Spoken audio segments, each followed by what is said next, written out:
We are your storytellers. We are the SUPERPAGES. Hi, we are your original SUPERPAGES storytellers. For this edition of stories, we are reading you the 101 Bible Bedtime Stories. We hope you will like each story and learn a valuable lesson from these Bible stories.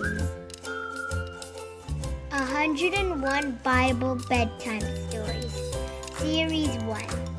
Written by J. Emerson, illustrations, and published by North Parade Publishing.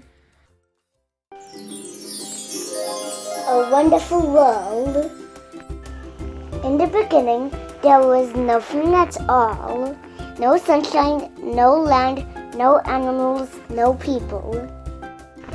Can you imagine that? Absolutely nothing.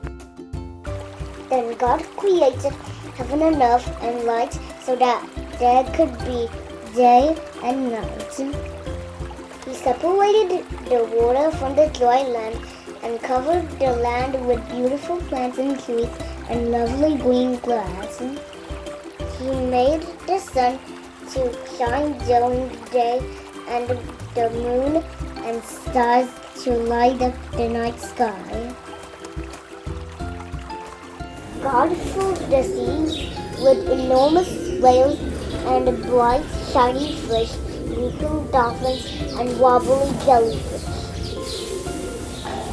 Then he filled the skies with beautiful birds of every color imaginable.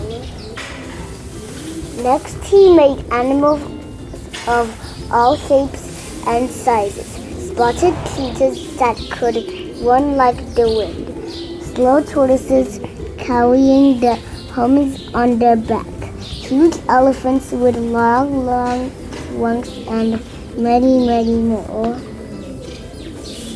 Last of all, God made man and woman and told them to take care of this wonderful world and all the living creatures on it.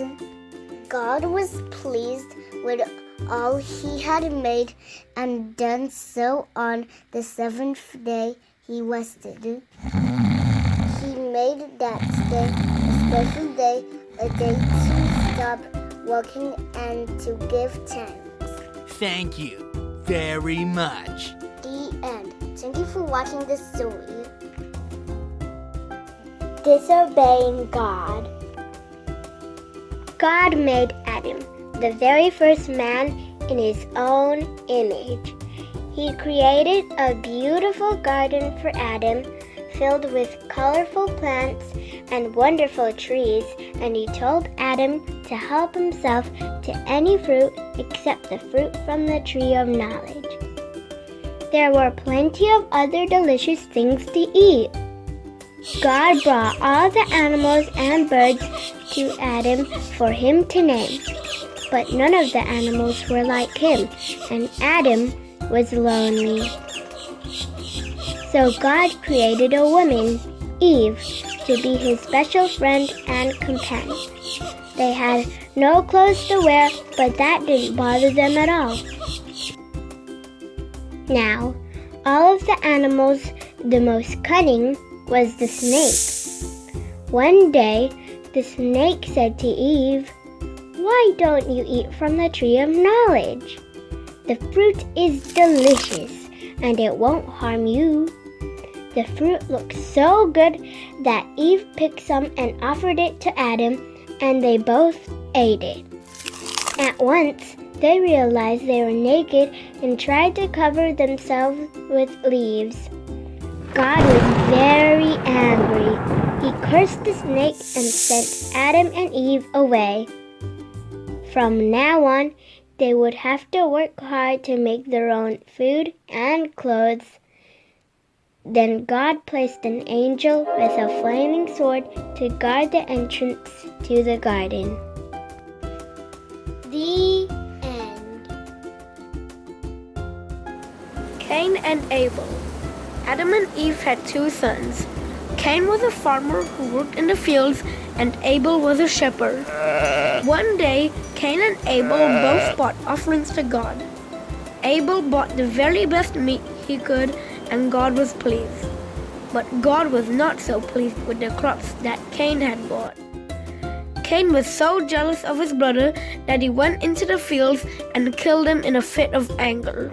When God asked where Abel was, Cain answered rudely, "How should I know? Am I my brother's keeper?" But God saw Abel's blood on the ground and was angry. He punished Cain and sent him far away from his home and family. The end.